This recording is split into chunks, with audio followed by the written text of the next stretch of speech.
Hola! Hi! Welcome again sa panibagong video. And for today's video mga Earth, magte-test tayo ulit ng ating mic using the Sinova mic adapter for Insta360 Ace Pro. And guess what? We have guest for today. LJ, kasi Putotsoy.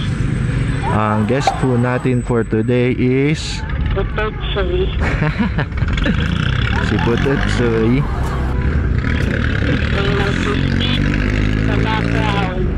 So ayan, may nag-speak sa background ko.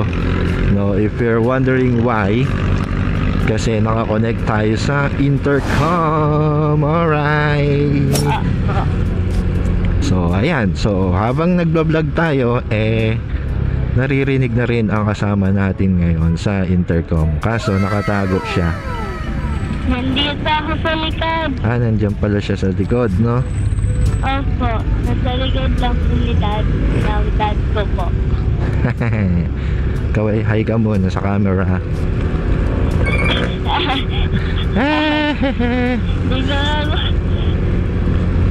So, ayan, makapag-vlog na tayo na mayroong extra nagsasalita sa likod. Ayan, sasama ka ba sa mga adventures natin, Putotsoy? Opo. Saan mo gusto pumunta?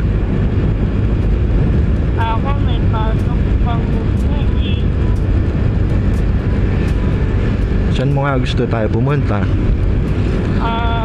Saan mo ba gusto? Sa beach? Magsiswimming tayo? Magkakamping tayo sa mga ilog? Camping. Sasama ka talaga? Camping.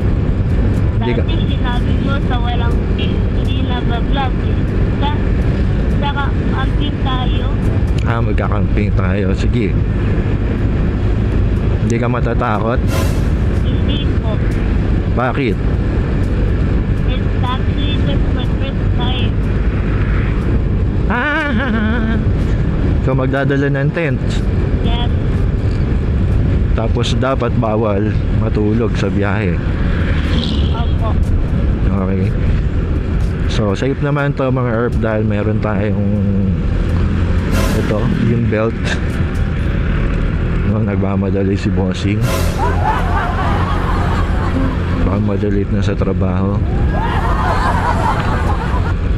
So ayan mga Earth, so gamit natin is Sinova lang na mic adapter. Tapos mura-mura lang to kaysa dun sa original na mic adapter na Insta360 Ace Pro, no? So nasa 800 lang ata yun. And papakita ko na lang sa video kung magkano natin siya nabili.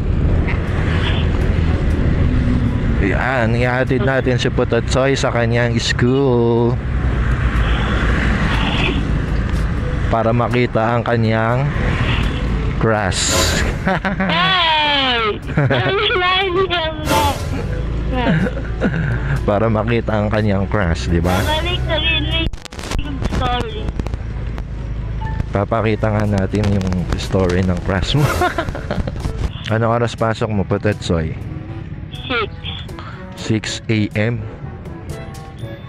Kaya puyat-puyat din tayo eh.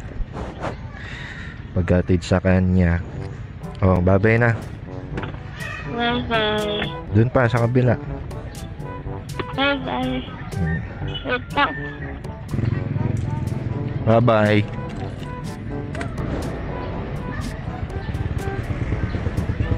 So ayan mga Earth, natin na natin si Putotsoy.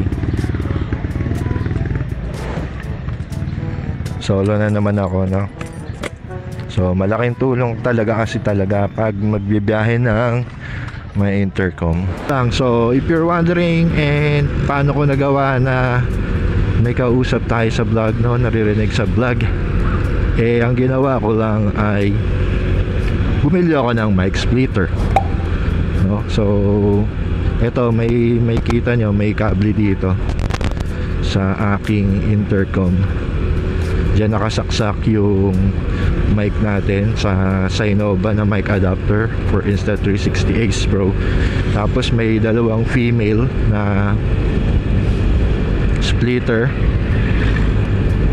So, doon nakalagay yung dalawang mic. Tapos yung isang mic ko is nakadiretso dito sa bibig ko. And then yung isang mic naman nakatutok sa intercom para marinig sa ating pagbablog, no? Marp. So ayun lang kung paano ko nagawa na marinig yung kausap natin sa biyahe or sa intercom. Para sa next ride, kung nga may kasabay tayo na magra-ride tas naka-intercom, is maririnig sa sa ating vlog, no? So ayan, merong ambulansya, sinasabayan pa ng motor. Sira ang ulo. Yan. So hanggang sa susunod muli na video, mga herp. Salamat, salamat. Bye bye and adios. Yeah, yeah, yeah.